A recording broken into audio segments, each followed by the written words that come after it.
The AFL run a combine over in Dublin called the AFL Europe Combine, and it's held from very late November through to the first week of December. It goes for 4 days on the outskirts of Dublin.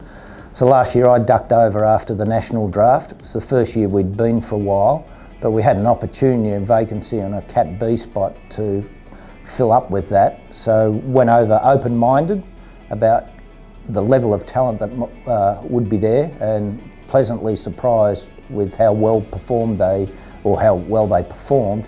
And Barry certainly caught our eye with how his skill level, the maturity of the guy, but also when they did some competitive work, how composed he was and able to make good decisions under a bit of heat.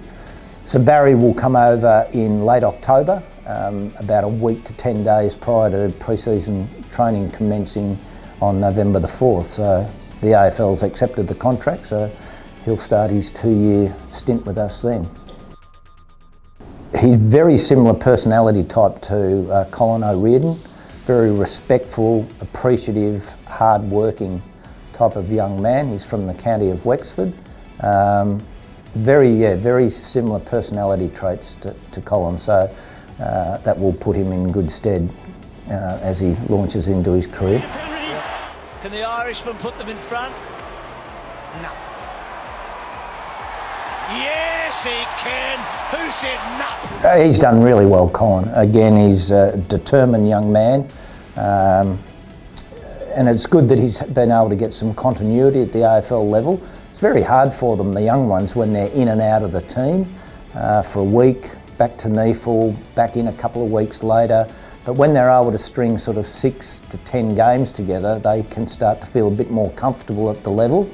I still maintain it's not till they've played about 30 AFL games. I know that sounds a lot, but it's the reality when I think they start to feel really comfortable in themselves that they can cut it at that level. And we're just starting to see that with Colin. They're personality types, they're hard-working people, and they're really appreciative of everything that they're given. Well, that's the ones that we've had into the club, like Tig, Walshy, and now Colin and Barry.